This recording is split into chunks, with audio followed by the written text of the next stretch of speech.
Sincères salutations à tous, c'est Robert Mars pour vous présenter un nouvel épisode de Gloire à Poulpi.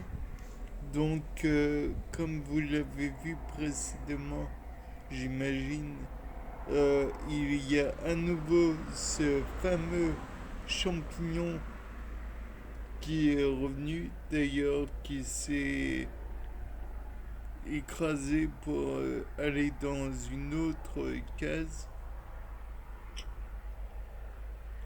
On va voir ce que ça va donner.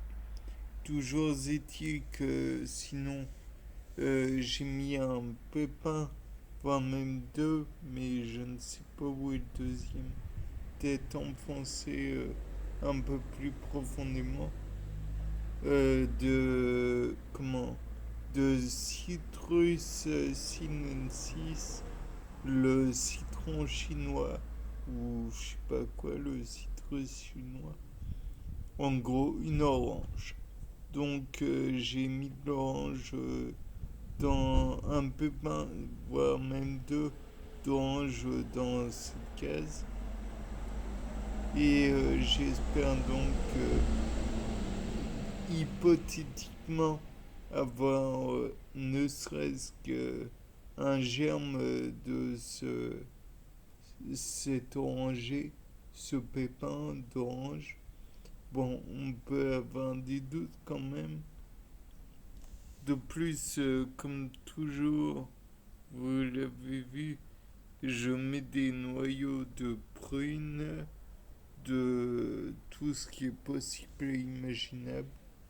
J'envisage très facilement que ça augmente la biodiversité du milieu, sachant que malgré tout, il y a le problème de la séquestration dans les différentes cases de chaque espèce végétale et autres fongiques,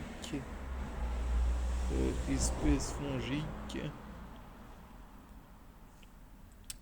Comme vous savez peut-être, il y a aussi eu de l'espèce minérale qui a été ajoutée, puisqu'il y a de la coquille d'œuf. De plus, comme en dessous, il y a une cuve de, pour échanger toutes les différentes substances qui pourrait y avoir, j'envisage très facilement qu'il y a de tout partout, enfin toutes les espèces chimiques qui se déploient dans chaque case. De plus, oui, parce qu'on ne change pas une équipe qui gagne, j'emploie toujours le terme de plus en quantité astronomique. Donc, il y a aussi éventuellement le, les bactéries qui évoluent en partie donc dans les cases, mais aussi et surtout dans la cuve en dessous des cases. J'imagine très bien que ces bactéries trouvent leur bonheur dans un milieu comme celui qui est en dessous, où il y aurait plein de nutriments, plein d'hormones, de phytohormones. Enfin bref, toujours est-il que c'était Robert Mars pour un nouveau Gloire Poulpi. Au revoir.